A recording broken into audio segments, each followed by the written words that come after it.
Welcome into another edition of the Jungle Juice Podcast. It's Sam Gormley and Mick Nelson with you here on Thanksgiving Eve. Mick, happy Thanksgiving. Happy Thanksgiving, Sam, and also happy Thanksgiving to all who are watching tonight. Yeah, Um, yeah, we're in happy a, I Thanksgiving. guess, a little bit better mood than the last time we talked. Yeah, I mean, time heals. We're definitely back in the normal course of business, talking about the you know game previews, game reviews. Got our sadness out of the way on Friday, so yeah, I mean, there's still gonna be a lot of sadness that we're gonna have oh to yeah, get out throughout tonight's show. But coming up on the show today, we are obviously going to talk about the Ravens game, but we're kind of going to do it a little bit different because we're going to talk a lot about the Burrow injury, the reaction to it, and so on. But then also, it's important, I think, Mick, to talk a little bit about the Jake Browning performance and some of the other things that we yeah. liked from that game. Of course, we're going to dive all the way into the Steelers as well because that is a huge game coming up on Sunday and a game that there's so many storylines other than it just being Bengals versus Steelers. So we'll talk a lot about that. But we do also want to make sure that we give a shout out to our good buddy Josh Hiles over at WDN Today. Make sure to follow his Facebook page, follow us on Facebook, or subscribe to us on our YouTube channel or on your favorite podcasting platform as well. That we're on all of those. Mick, I can give you our shout out of the week from our country that tuned into last episode. Are you ready? Is it another European country? It is. It is another European country. Liechtenstein. Not Luxembourg. Luxembourg. We'll go close. Luxembourg. Well, not. You're not really close. Shout out to our listener in Helsinki, Finland, Oh, who heck, tuned yeah, into it's one of our last episodes. So we a appreciate Nordic country him. there. Yes. I say, I was complaining today that I walked out and it was like 40 degrees, and I'm like, my goodness, it's cold. And I'm just thinking, oh, to them that's summer. I'm assuming. What do they get? Like they get like Canadian similar temperatures or weather? Would you think? I mean, I can give it a Google to see Feel what's like the temperature in Helsinki, Finland today. I wouldn't even know where to guess. I bet it's gotta be colder than here, but it's gotta be like I don't know, Canadian or Wisconsin, level of weather. In Helsinki, Finland, right now, it's 34 degrees. Today, it was a high of 36 and a low of 31. So there you go. If you tuned in It's a little today's bit episode colder of Jungle there. Juice, it's going to be really cold this week there. I mean, it's going to get down. I mean, on Sunday, luckily the Bengals-Steelers game isn't happening there because it would be a high of 16, and that Oof. would be miserable.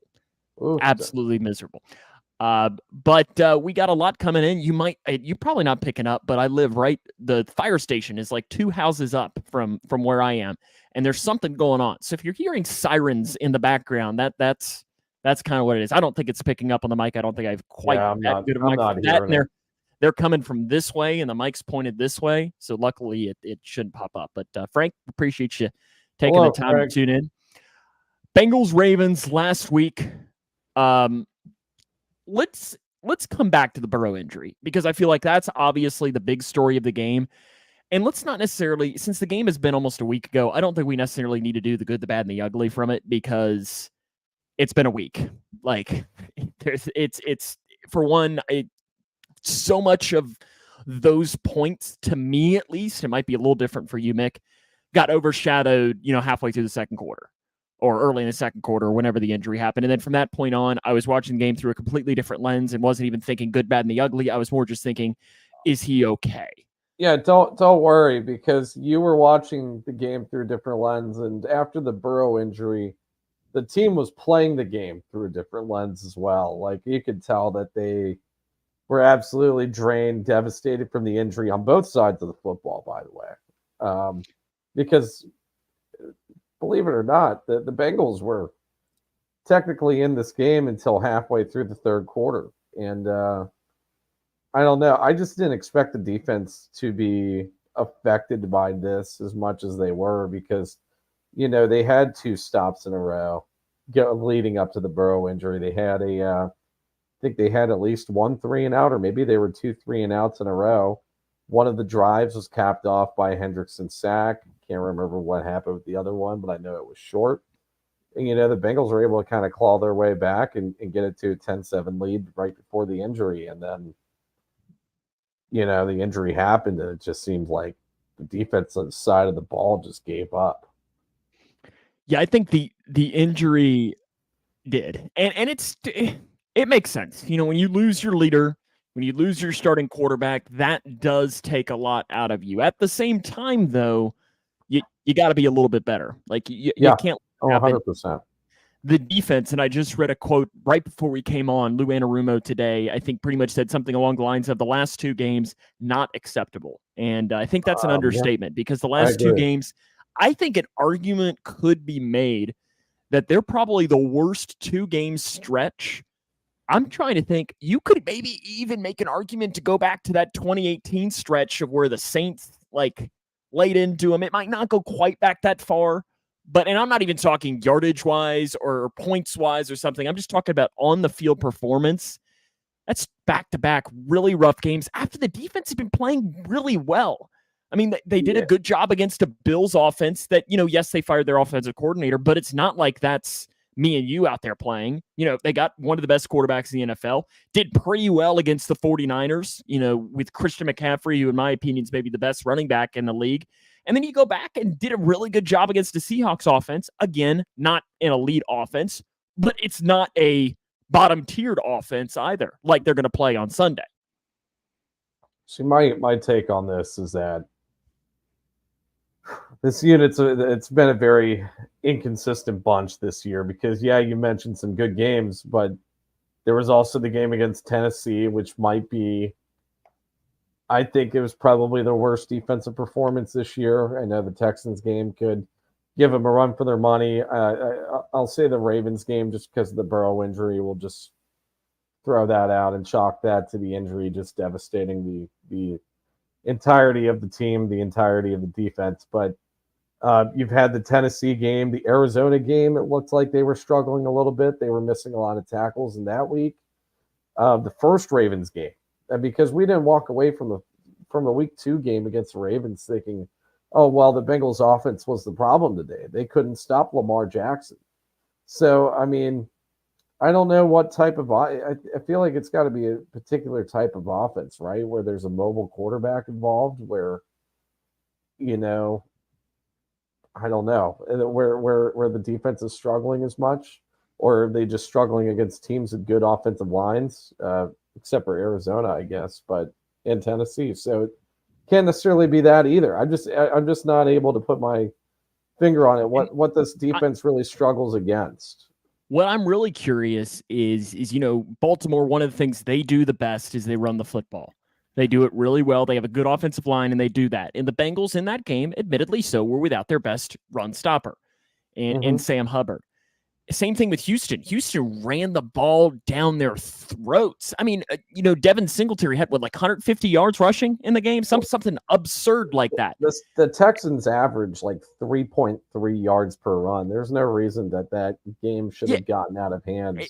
And that's where I'm kind of saying is I don't know that we can put, and I'm not blaming Sam Hubbard, but I'm more saying putting the blame on his injury as being the one reason as to why the defense has sucked the last couple of weeks. Yeah, no, I mean, it could definitely explain why the run defense hasn't been nearly as good the past couple of weeks. I mean, he is one of the best run defenders on the team. You could tell that I think they were doing, teams have been doing a lot more gap running against them where they're running in between the tackles, and then they're, I think, utilizing that disadvantage where Sam has been out. But yeah, I mean, I do agree with Lou. It's got to get better. I mean, this team, if it's going to have any shot this year, which I don't frankly think it does, is going to have to rely on the defense. And we saw some improvements in terms of personnel decision-making during the Ravens game as well. I think a big headline in that game was, my prayers have finally been answered. Nick Scott got benched on Thursday. And Lou Anarumo pretty much said today without saying that Jordan Battle's going to start on Sunday as well. Good. He looked, and Battle looks good. If we're going to talk about some bright spots in the game, I think Battle looked pretty good. Definitely was making some key stops in the game. He led the team in tackles and didn't even start for a good quarter and a half. He still came away with 12 tackles. He looked just young and fresh. He looked, excited to hit somebody. It was, I thought it was a pretty good game from him. To me, one of the other standouts as far as good games in that game is a guy that we've been hard on. I know I have specifically, and I think it's all been deserved. Joe Mixon had a really good game. Yeah. I think I liked what the Bengals against a were good doing rushing early. defense too. Yeah, they were. I think it seemed like they were hitting all the right buttons in the when Joe Burrow was playing. They were running the ball a lot more. They were running a lot more under center with Joe Mixon. They were getting Joe Mixon involved in the pass game. I think he had like 5 receptions for 31 yards in the game, and they haven't been able to really get him involved as much in the pass game as much as they'd like in previous matchups. So, I mean, that was pretty encouraging to see. And then, should we go ahead and talk about Jake Browning a little bit? Yeah, let's go Burrow injury first, and then lead into the Jake Browning portion, because then Jake Browning will kind of lead us into the Steelers as well. So okay, we talked about this. What can we do one more thing before we do that? Go for it. Officiating. We got to talk officiating real quick because I don't think we really touched on it on Friday. No, Friday we were way too depressed to even remember that there were bad calls in that game. The officiating in this game might have been the worst officiated Bengals game I think I've ever watched. There was one, and I think this was probably the killer drive for the defense, because they were getting stops on that drive, and it just everything didn't turn out right. But there was one questionable defensive pass interference call, and then there was one completely phantom defensive pass interference call that frankly should, if these refs weren't union protected, we should get them fired after that call was made. It was terrible, and it definitely was something that helped the Ravens get a touchdown on that drive. I mean, that's 30 yards worth of penalties at least on one questionable call and one, phantom call. So there's that. The delay of games, I think, were ridiculous. Typically you see a 1 second grace period too, where, in between the play clock going to 0 and then somebody snapping the ball, and that never gets called. These guys were calling delay of game as soon as that clock hit 0. And Chris writes in and wants to know, do you have a new mic coming, Mick? So Chris got me a new mic. I got to hook it up and stuff. How about Chris there? Scrambling here. Yeah.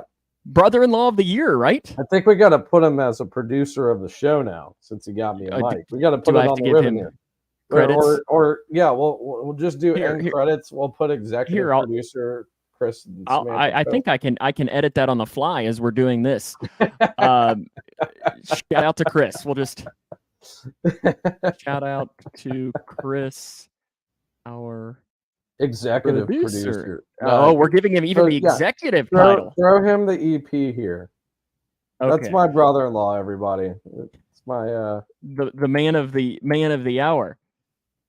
Maybe I'll get him to come on and talk some football. There we go. Okay, he's going to pop up there. The other one that I really wanted to talk about is it kind of is in the same realm as you, Mick, is there you go. See, shout out to Chris, our executive producer. Is in that same realm as the NFL this offseason, Mick. We got to figure out what the heck a catch is. Like in all seriousness, that Trenton Irwin catch is, I think every fan in the NFL knows that's a catch. Like, we have got to, I mean, listen, if the ball juggles just a little bit, I think back, wasn't it the Buffalo game in the playoffs where Jamar Chase made the great catch over the middle in the end zone? He goes down, falls down with a ball, and the ball just jiggles ever so slightly, and they overrule it. Like, by rule, should those have been overruled? Maybe. But can we honestly, like, what are we doing in the NFL that we're, like, am I wrong in saying this? Like, it just, like, we got to do better at figuring out what the heck a catch is, because in my eyes, and I think in probably even the defenders' eyes, if they're being honest with themselves, That's a catch. The Trenton Irwin one. That's a catch. Yeah.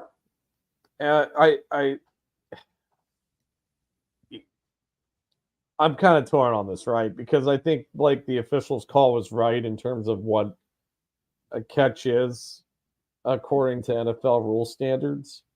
So, I mean, I don't know if I can blame the officiating on not calling that a catch, but I don't really know what the definition of it in the rule book technically is. I think it's it's just so subjective that, what constitutes as a catch or not.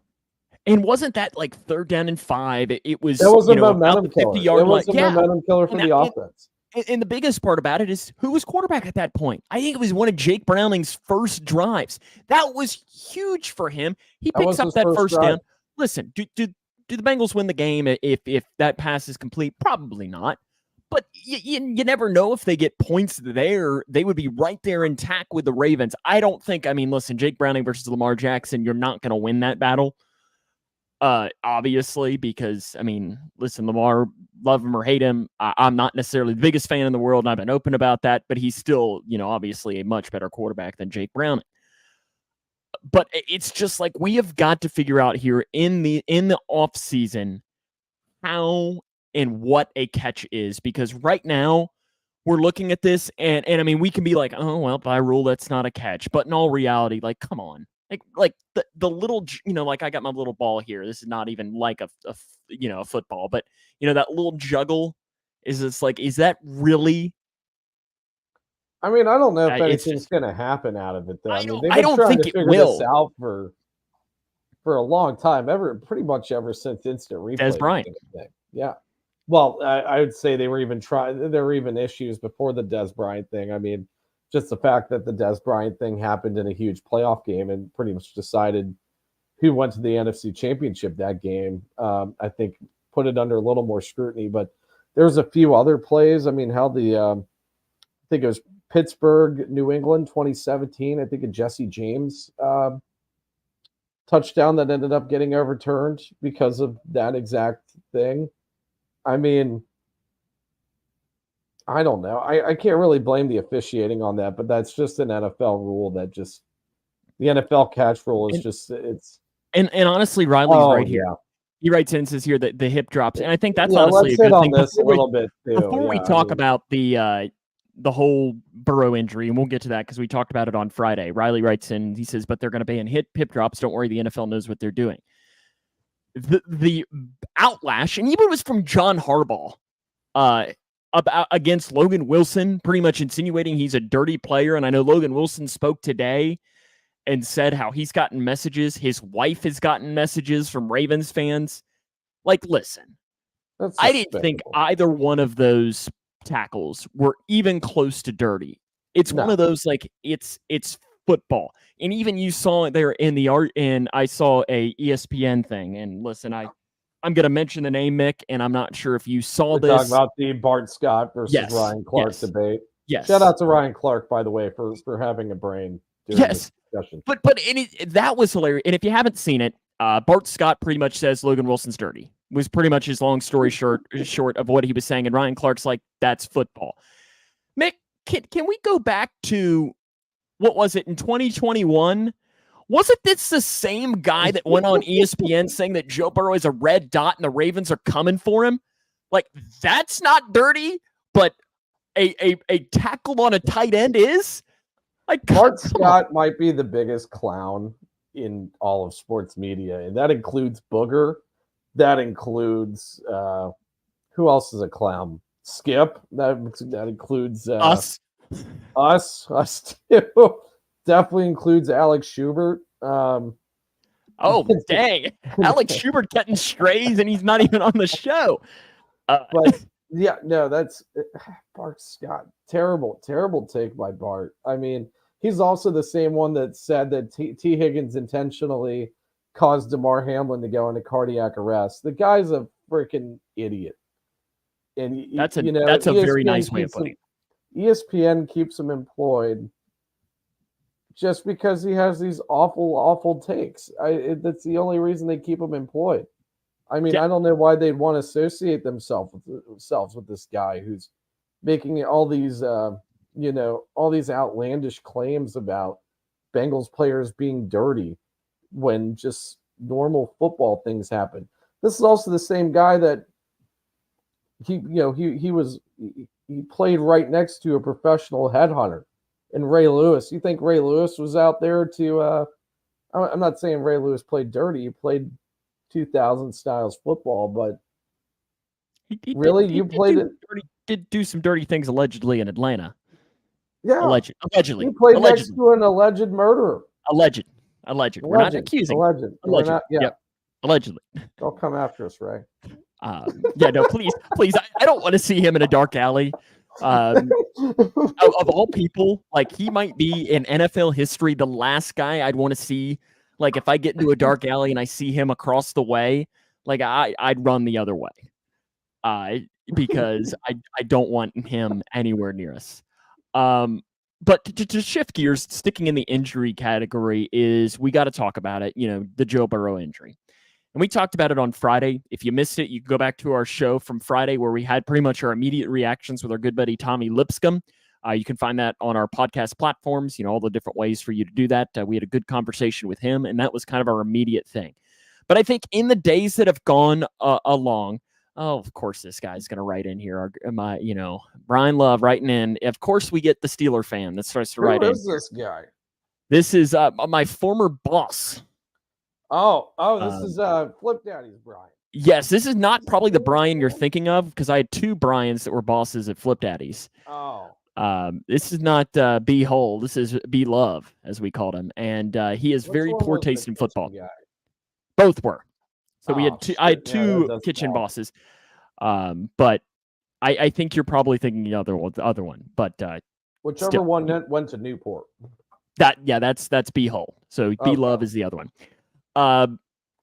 Shout out to B Hole though, if he's listening. Probably not. We should have gotten B Love on here to talk some Steelers. Oh, I don't think we need that.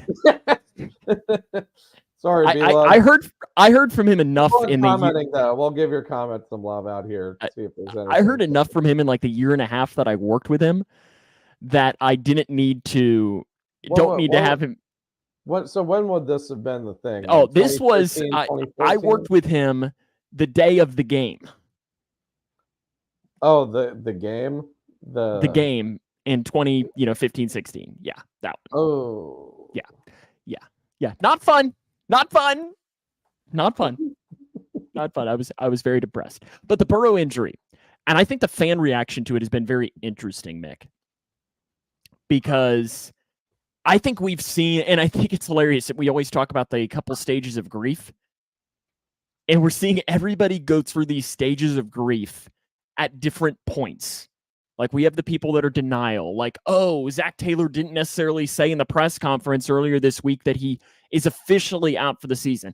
They haven't put him on IR yet. Maybe this is all just a facade and he's actually going to come back. We have that denial phase. We have the anger phase.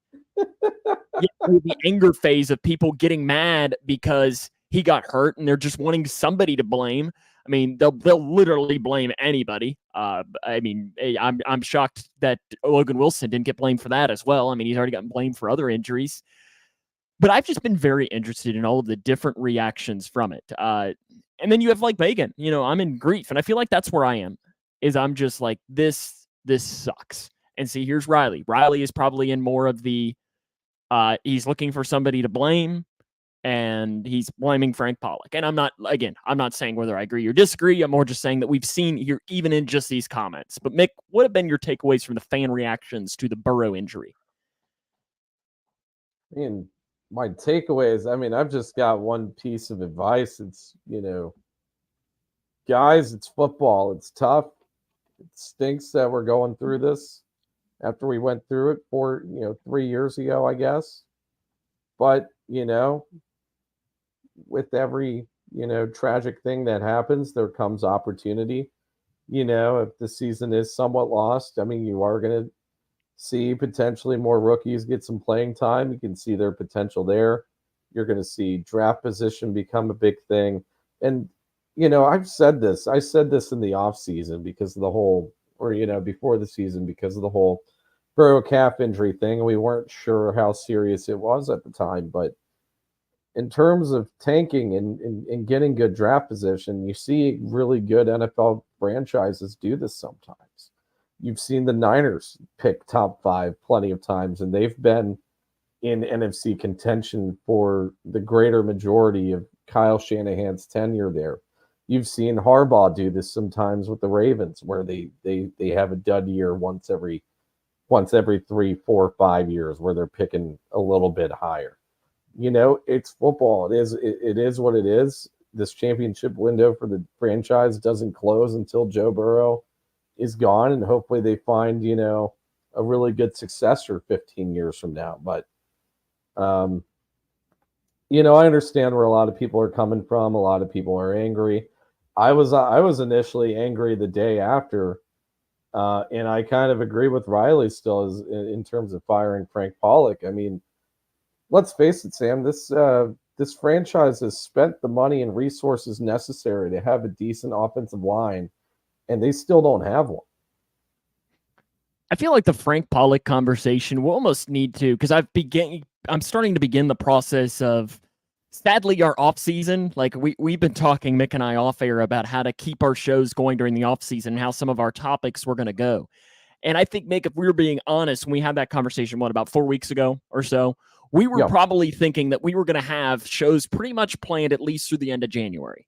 We were probably feeling pretty good about this. And now we're like, oh, we've got like 3 extra shows that we need to plan now of other things to talk about. And I feel like one topic and maybe like one of the first shows after is almost going to be the Frank Pollock and the offensive line. And just do one entire show dedicated to that in the offseason when we can look at the numbers and so on and see what the real answer is. Yeah. I mean, I think that's something we have to look at. And, the defense has been bad this year, but, you kind of give them a little bit of a pass because of how much turnover they have. But the offensive line just should have gotten better, it feels like. And I honestly think last year's line was better than this year's so far this year. Even though the sack numbers were slightly, were down a little bit, the pressure numbers were up. Joe's average time to throw went down. I hate it when people think just because the sack numbers weren't as bad this year that the offensive line played any better. Let's go into Jake Browning. We've talked about Burrow getting injured. Jake Browning comes into the game. We touched on this a little bit on Friday night as well, but looking back, the more I've been able to think about it, I think Jake Browning, considering, again, like I said on Friday, is, he could not have been thrown into a worse situation. On the road, I think they were losing at the time he comes. No, I guess they were up. Well, did the Ravens go back on top? Regardless, it doesn't matter. It's a close game on the road, prime time, short week, star quarterback, division rival, and a game that really, if we're being honest, the Bengals had to win the division. They had to win that game. It could not have been worse. I mean, and I know Jake Browning in his press conference today said pretty much he hadn't taken any first team reps in a long time because he'd been scout team guy, because that's your job as a backup quarterback. And I think considering all of those things, Mick, he did okay. He did fine. Yeah, I was fine with Jake Browning and the way that he played. That's about as tough of a situation as you can get thrown into. Is you're pretty much going up against a top 5 NFL defense potentially. I mean, they're number 1 in points per game given up. Dealing with players like Roquan Smith and Odafe Owe, Patrick Queen. I mean, you could just keep on naming guys that they are primetime football, like you said, and on the road. I don't know that I mentioned that. Could have been a very disastrous. It really could have been a disastrous game from Jake Browning, or final half and half of the quarter. But no, he looked pretty good. The stat line won't wow you at all by any means. He's I think 8 of 14, 69 yards. 68 yards, had a touchdown to Jamar Chase at the very end. It showed some good escapability too. 4 rushes for 40 yards. And that's where we're doing we kind of did the McCarron versus Browning debate. That's kind of where I like Browning a little bit more than McCarron, just because of the escapability factor that Browning has. So He's got a little bit more of the Houdini in him. yeah. Whereas AJ McCarron, I think we might have more Houdini in us, Mick, than he does. Yeah. And that says a lot because we are both very out of shape in our own ways. And neither one of us would be able to live as an NFL quarterback. No, I'd be out within like 5 snaps. Oh, I would make it one. I'd probably spike it. Can I spike it 5 times? Does that count? Take a kneel? Yeah. Nah, I wouldn't trust your knee. No, not trusting your knee on the kneel down. Spike it. Yeah, I could go down with my right knee. Yeah, spiking. I feel like I could at least spike it 5 times in a row and not screw that up. But I think overall, Jake Browning, now, did he do a lot to install? Like, am I now going in like, oh my goodness, we've got Jake Browning as our starting quarterback? No, of course not. But at the same time, am I sitting here like I was with Ryan Finley, if we're being honest? No.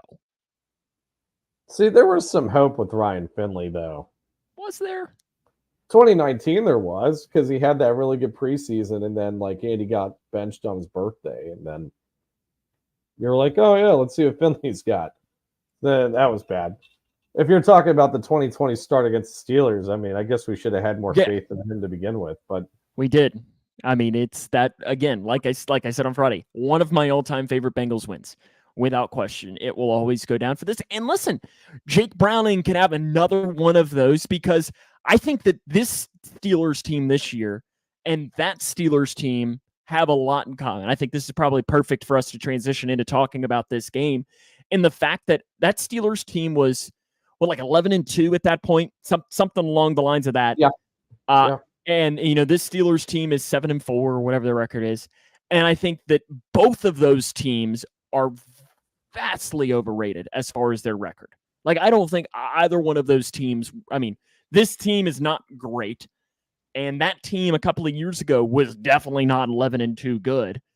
And that has to give you a little bit of hope moving into a game on Sunday against the Pittsburgh Steelers. Yeah, I mean, I think this will be a fairly decent game. I'm not expecting a whole lot of points to get scored, but that was also with Matt Canada calling plays. I don't know how different it's going to be. There's a lot of unknown out there. Did they name a new so they promoted their quarterback coach. Let's talk about that here in just a moment. Let's go through the injury report. How about that? Okay. We'd like to start off when we talk about this. For the Bengals, we have to mention it because by NFL rules, technically he did not practice with a right wrist injury because he's not been placed on IR yet. Joe Burrow, he was listed on the injury report. I'm a little interested as to the reasoning as to why he hasn't been put on IR yet. I don't really know. My assumption is, and I don't know this because we're going to get to this in a moment, is that Chase Brown entered his 21-day window as he was activated from IR. So I'm interested if they're waiting to see if Chase Brown can go on Sunday and that he'll take Joe Burrow's spot. They'll go with technically only one quarterback on the active roster, but use A.J. McCarron and pull him up 3 straight weeks from the practice squad to kind of save one of those roster spots unless they might need it. That's my assumption as to what the reasoning is behind it, but it is a little bit odd that they haven't immediately put him on IR. The other do not practice, Higgins. T. Higgins did not practice with that hamstring injury. DJ Reader did not practice with an illness, and Cam Taylor-Britt did not practice with a quad. That Higgins injury just continues to hang over the heads of the Bengals. Yeah, and depending on what's going to happen these last few weeks, you might want to consider whether it'd be worth it to even trot him out there for the rest of the season or not. I mean, and you got to think he might be thinking this in the back of his head too, because of, At the same time, this is a hamstring. This is not him coming back from an Aaron Rodgers Achilles. This is not him, it's... I mean, Justin Jefferson's been out 6 weeks with a hamstring injury. I'm more just saying that I'm not sure it's something that they can be re-aggravated, but I don't know that he's going to lose himself money because he has a little bit of a hamstring issue. You know what I mean? No, but if I'm not sure what, if you had a hamstring injury, is it, I don't, it might hamper your play a little bit, but, you don't want to aggravate. I wonder if, is there any chance of re-injury, or is there a higher chance of injuring other parts of the body that are essential to a player because their hamstrings hampered up? I'm not sure. But yeah, you see that too with some of those injuries. It'll lead to Achilles and so on. You can see that because they are putting more pressure on that. I don't know. The CTB injury, I know as Megan writes in, about CTB, that one's a little bit concerning, but at the same time, considering the team you're going up against, this would be a game that you'd be okay with them missing. Exactly. It's not the end of the world when you're going up against the Steelers team that we'll talk about their wide receivers here in a few minutes, but it's not like they're world beaters when it comes to that. Limited practice. Akeem Davis-Gaither was limited with a knee. That to me is that knee injury that held him out a couple of weeks ago for a couple of weeks. I think this was probably just one of these things like, hey, we had a couple of days off. Let's just work you back in. I don't read anything into that. BJ Hill, limited with a knee. Yoshi was back today. He was limited with a knee. And the big one is Sam Hubbard back to limited with an ankle injury. And that would be huge to have him back on Sunday against the Steelers. As far as full, Chase Brown, full. Again, he's in that 21-day window. Since he was full practice today, that tells me more than likely that he could potentially be back. Trenton Irwin, full. What's the story with AJ McCarron? He's on the practice squad. So you were talking about him potentially getting elevated. So can you elevate a quarterback? Is it a quarterback only thing where? So you can elevate somebody from the practice squad 3 times. So you get those practice squad designations. You can do it 3 times in a season before they have to be put on the active roster. Okay. So you can do that 3 times in a year. So that's, and again, I don't know that that's the case. It wouldn't shock me if literally in 5 minutes we get a notification says Joe Burrow has been placed on IR, AJ McCarron's been signed to the active roster. Like that would not surprise me. I'm just trying to read into as to why it hasn't happened yet. Because even theoretically, if Joe Burrow gets the some of the Aaron Rodgers magic juice and the Patrick Mahomes, whatever Patrick Mahomes puts on his ankles and is miraculously cured in 6 weeks, theoretically, if he's put on IR, he can come back in 4 weeks anyways. So it's not like he's coming back in 4 weeks. Like he's not coming back this season anyways. So I don't really know what the holdup is, and I'm trying to read in between the lines, and that's the only reason I can come up with. Gotcha. For the Steelers, George Pickens did not practice today with a shin injury, and Minka Fitzpatrick did not practice with a hamstring injury. So 2 big ones on each side of the ball. One of their top targets as far as wide receivers and one of their best players on defense, on a defense that's really good. And I think if you're Jamar Chase and you're seeing no Minka, you'd probably be saying, okay, hey, hello, Joey Porter. Welcome to the NFL, bud. Limited in practice today, James Pierre with a shoulder, Nick Herbig with a hamstring, and Montravius Adams with an ankle. All of their guys that went full today that were on the injury report were all rest guys, so it's not even worth. Like Cam Hayward is technically on the injury report because he didn't practice yesterday because he rested, so it's not like there's no point in me mentioning it because he doesn't have anything going on. That guy shouldn't even practice at all. He should just play Sunday, and that's it at this point. And he probably would still be really good. Yeah. I guess speaking of him leads us into the first part of this is Bengals offense against that Steelers defense. Best front four in football, Mick? I don't know if it's the best front four in football. It's pretty good though. I'd say it's probably top 5, top 10 maybe. You're looking at TJ Watt, who is arguably the best edge rusher in football. You're looking at Alex Highsmith, who I think is a highly underrated. Like he's never talked about in that upper tier, but he always produces. Larry Ogunjobi, is always solid there in the middle. And then obviously Cam Hayward, we just talked about him. It's a really, really solid group. And it's kind of one of those things of, hey, Jake Browning, you're going to start and good luck. So, not to put too much slander on TJ Watt because I like TJ Watt and I think he's a good player. I don't think he's one of the best edge rushers in football. His pass rush win rate is not that high when you're considering things. It's honestly like not even. It's tied for 50th in the league amongst all edge rushers, whereas Myles Garrett is number 1 and Micah Parsons number 2, and hell, you got Trey Hendrickson in here at number 9. So I don't know, but the thing is that, TJ Watt doesn't win in pass rush as often as other edge rushers do. But when he does, they come at key moments or they produce key results, henceforth him finishing with the sack almost every time he gets the pressure. And that is huge for an NFL defense. So, and then I like that you mentioned Alex Highsmith there too. Alex Highsmith is probably the 1-2 duo aspect of it is probably the tough part for the Bengals offensive line to handle and for Jake Browning to handle. Because the thing with TJ Watt, really, well, both of them, is that they're not always coming from the edge. Yeah. I mean, sometimes they're lined up at linebacker or up the middle, 3-tech. Yep.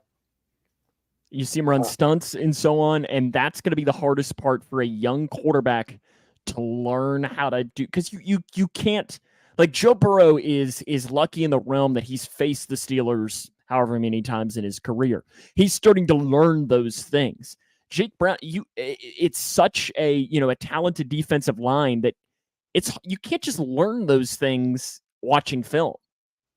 Yeah, no, you've got to see it in real time. I feel like Browning's going to have to rely heavily on Ted Karras to kind of sniff out those stunts, which he's been kind of hit or miss on throughout the entire season.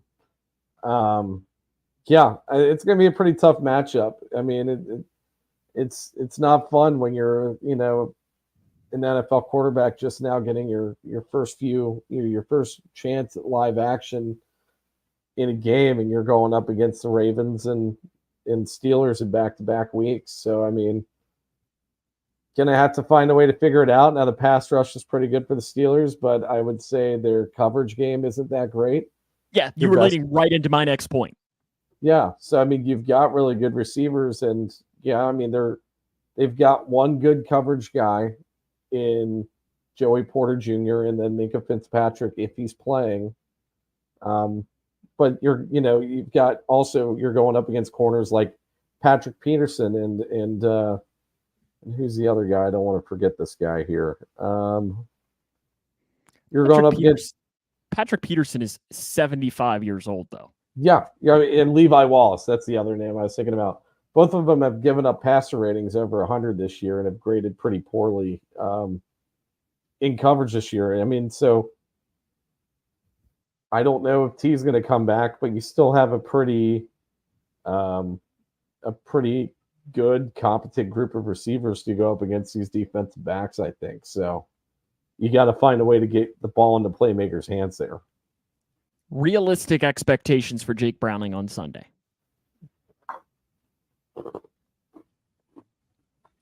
What are your realistic expectations?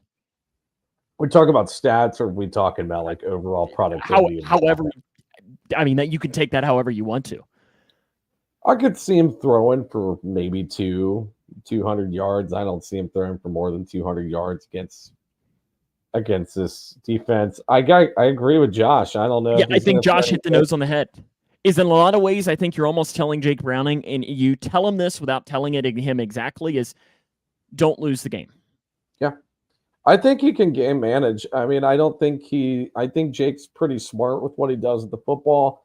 And then the escapability thing, he can kind of get himself out of trouble there with his legs. The only issue is like, Browning just doesn't have a very good arm. It's, I think he kind of makes Chad Pennington's arm look like, Patrick Mahomes's. I mean, that's. Do we really have to mention a Marshall quarterback here on this podcast? But Chad Pennington's always been known as the weak-armed quarterback. Like, the most recognizable weak-armed quarterback in the history of football is Pennington. So, I think Browning's arm's pretty weak. You don't really see nearly the same zip on the ball that you see with Burrow's. I like Tommy's prediction, 196 yards for a touchdown. Here's the question, Mick. I tell you this and tell you nothing more. Okay. Bengals win that game or no?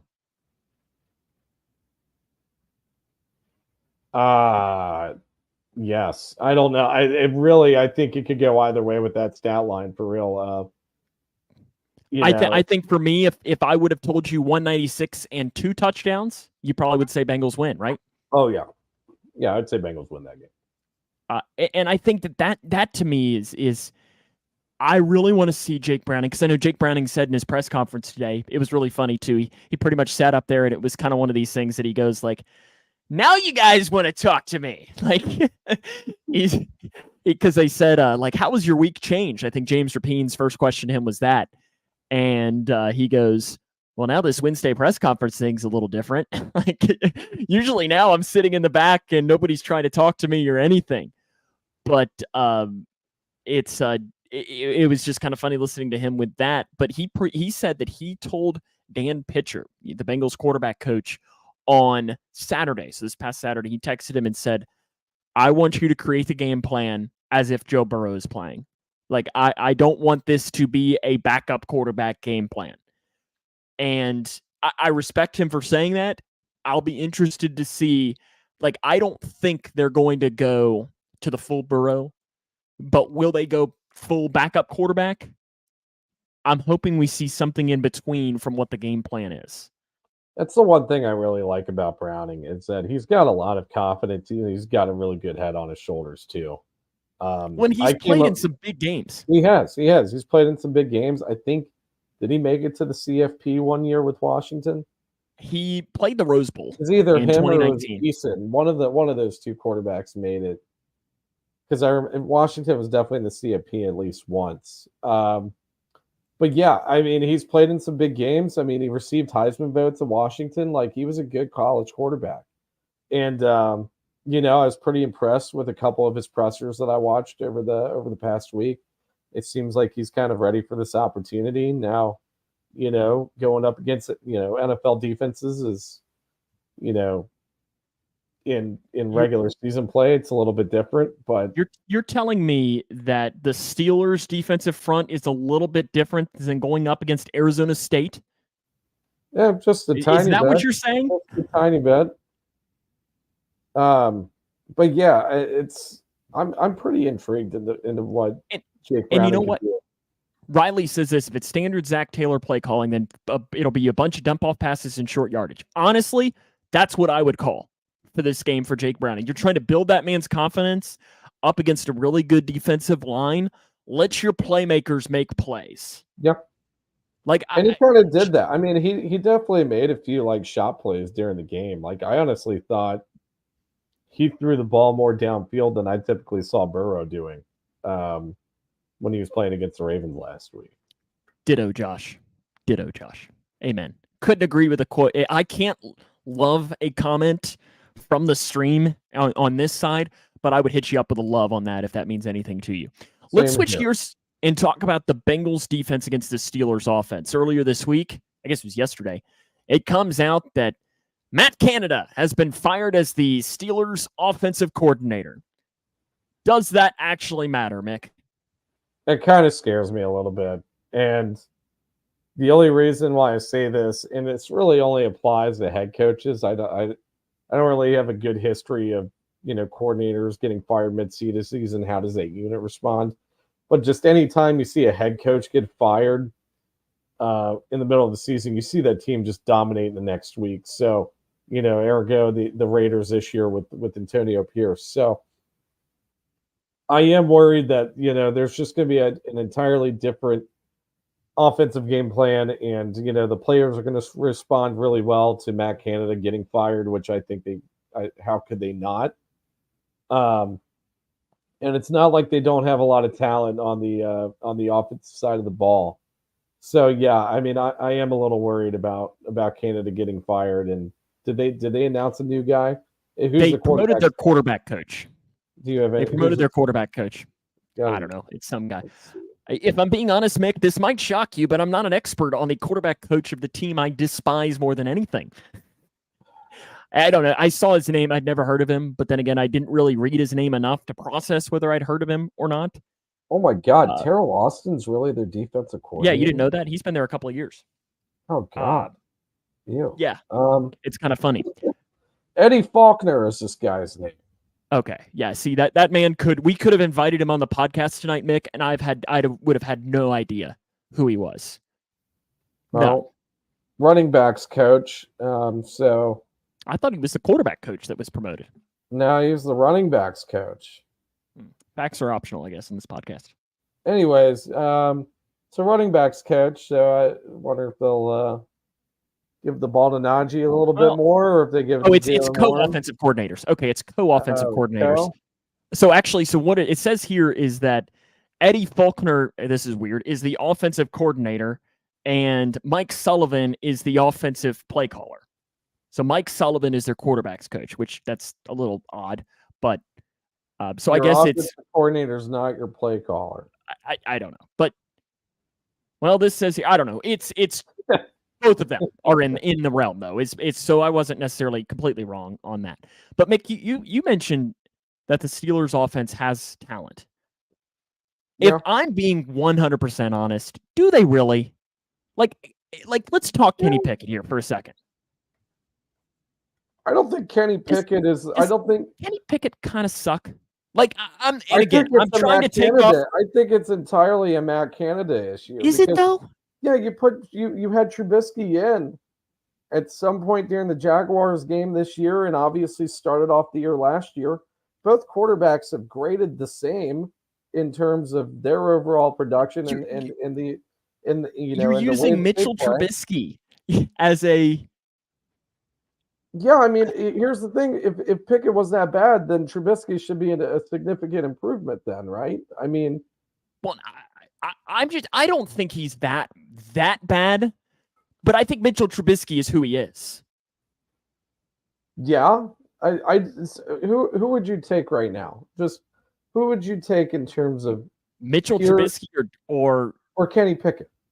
Can I pick Jake Browning? No. Who do you pick, Trubisky or Pickett? Gosh, I maybe Pickett more just based on that he's younger, but I don't know that there's that much of a difference between the two. Is that I just like, to me, we're in the stage of the NFL, and this could be another offseason topic for us as well, because we'll probably take some time to dive into all the AFC North teams because it matters, is you have to have a dude at the quarterback position. Because you think in the last 20 years, in my opinion, only 2 teams have won a Super Bowl without a dude at quarterback. I don't think Nick Foles falls in that category with the Eagles, and Joe Flacco with the Ravens. Other than that, pretty much every other Super Bowl champion had a guy as, a dude. You could even, in some instances, say that the Super Bowl runner-up every single year even had most of those. Is Russell Wilson a dude? Yes. When he was in the Super Bowl, he absolutely was. He was one of the top quarterbacks in the NFL. Now he's not. But I mean, we could talk about him being carried by a great defense, though. That was probably. Yeah, but. And we're gonna say 2015 Peyton Manning was a dude. Yes, he was still. Yes, he was helped out by his defense. Touchdowns and 18 interceptions in 2015 Peyton Manning. Yeah, but still, I think you're understanding more of what my point is to be, though. Yeah, it's just like the NFL, even more so, has to switch into you gotta have a guy at the quarterback position. And I don't think I have seen one thing that makes me think Kenny Pickett is the guy. Now, you might be right, Mick, that he comes out and he looks like he's what the Steelers fans have been hoping for on Sunday, and it really has been Matt Canada. I just don't believe it. I really think, for the most part, getting rid of an offensive play caller is a scapegoat.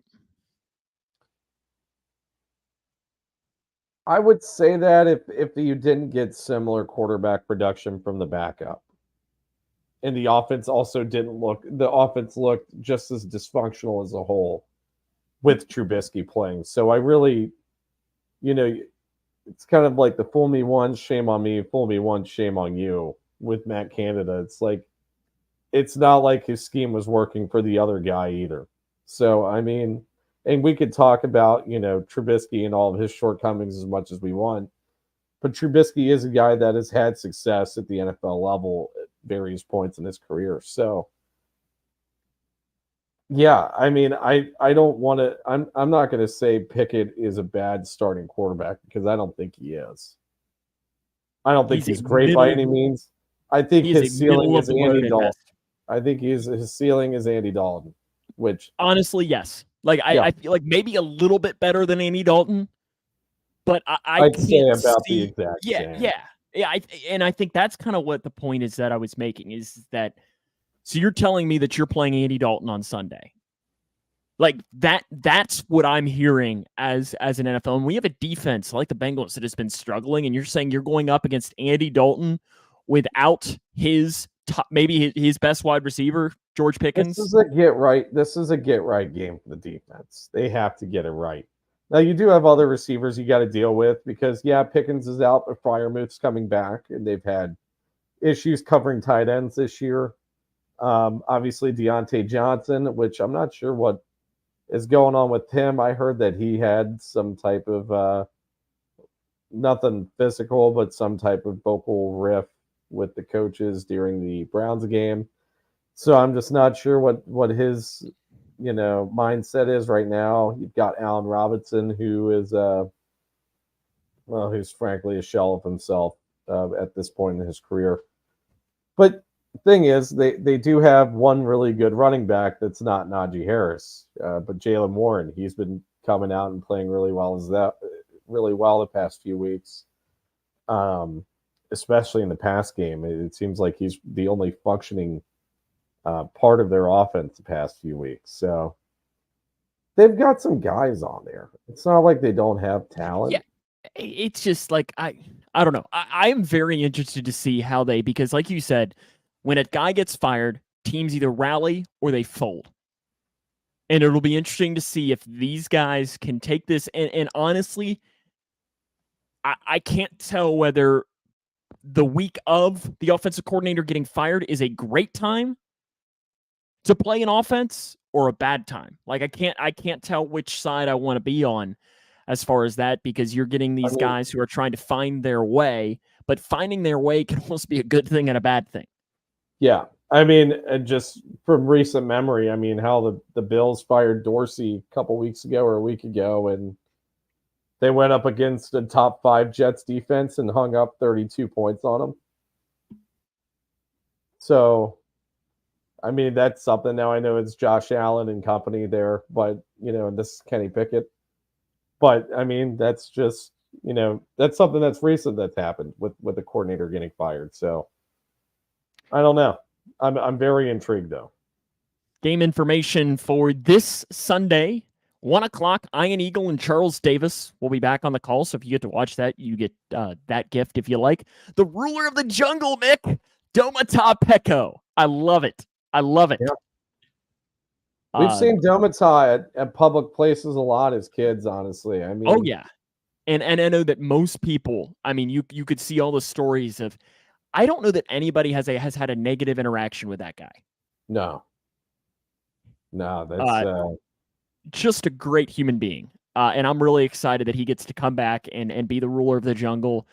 The mane will be flowing, and I'm here for it. Does he still have it? Oh, he's got to. I would assume he does. Oh, yeah. He absolutely has to with that. The halftime show, though, Mick, is maybe what I'm the most excited for on Sunday. It's our favorite halftime show matchup, the kids versus the mascots. Honestly, I might be more intrigued in this than the actual game. Oh, without question. I mean, listen, can I bet on that on DraftKings? Like, is that something that I can do? Which mascot will almost kill a kid? I saw a comment. Gapper. It's always Gapper. It was the Cincinnati Bearcat a couple of years ago. I remember that did something like that too. I'm really interested. I saw a comment on the Houday Nation Facebook page where a guy said, It is borderline child abuse, and I love it. I think Gapper and the Cyclone. I think is Gapper going to be in this one? Do you think? I got to imagine. Maybe we'll have to put like a wager on it. But when we see it, and we see the mascots on which mascot almost kills a kid. I'm gonna go with Gapper or the Cyclone does it. Probably I gotta see him. Got to see him day of. You're just lucky the Big Red from Western Kentucky isn't going to be in there because he'd be able to do on that. I think Victor Viking is going to be there from NKU. He's usually at that one. Yeah, Big Red's the best mascot in college sports, hands down, without question. He's definitely a one technique defensive tackle. Big Red, tight end. Tight end? Tight end. Absolutely. He'd be a beast. He's like Mercedes Lewising it over here. I mean, listen, he'd be awesome. The official for Sunday's game, Mick. Do you know who this is, and do you want to guess? I know you like to guess. I don't know who it is. Yeah, I mean, I like guessing. Do you want to know the record in the games? Because I'm going to tell you this: you're not going to guess this guy. Okay, let's go. The Bengals are 1-1 in these games, and they haven't had him since 2020, which to me is wild. What game in 2020? Texans. Clete Blakeman. Now they've had Clete Blakeman multiple times. Yeah, I knew that. I'm just trying Brad Rogers. What? Brad Rogers is going to be real. That guy's not real. Ironically enough, he's done 2 Bengals games. The Bengals are 1-1. The 2020 win against the Texans, which ironically enough was the last time the Bengals had a win starting a backup quarterback. Does that mean anything? Not at all. I think it does. And then interesting here, 2019 against the Seahawks. 2 interesting facts with that game is, of course, that was the first game for Zach Taylor as the head coach of the Bengals, but it was also Brad Rogers' first game as a head ref. Does that mean anything? Probably not, but there you go. 1-1 is the Bengals' record in games that Brad Rogers is the official for. Brad Rogers refereed for 2/3 of John Ross's touchdown catches. I remember seeing that and getting so hyped. Being like, Zach Taylor has unlocked John Ross. And then even the second game, he had a decent game against the Niners. Yeah. And then we realized, no, he just sucks. Mick, your keys to the game on Sunday against the Steelers. Keys to victory Sunday against the Steelers. I'm gonna go with no turnovers from Jake Browning. Just keep the ball safe. Show some poise throwing the ball down the field and scrambling and keeping it a very clean game and pretty much just doing the game managing aspect. I mean, I think the Bengals kind of unlocked something with their rushing game with Joe Mixon. They ran the ball a lot more early on in that game, so I think they're going to rely on him heavily. So I'd say on offense, just Jake Browning, just keeping it a clean game. On defense, we're going to go back to a familiar theme, which is pass rush. Yeah, so I've tried to avoid saying pass rush the past few weeks just because it was getting too redundant. But honestly, this is a kind of more in the favorable of matchups for the Bengals pass rush. The Steelers don't have a very good offensive line at all. They've got a rookie offensive tackle in Broderick Jones, who's kind of been up and down this year. And you're doing with a Okorafor on the right side, who hasn't been good. And then James Daniels, Dan Moore. I mean, those are names that don't really scare you. And those are names that you got to take advantage of. And I think Trey will have a pretty big game in this one. So I'm going to go pass rush for the defense and, better tackling. They really got to start tackling better. Riley, you missed Nick Scott benching celebration. Earlier on the show. The defense Did you want to have more? Doesn't have to worry about anything, actually, because Nick Scott's not playing. So it's all his fault? A lot of it is, honestly. I mean, I think a lot of it is Nick Scott's fault.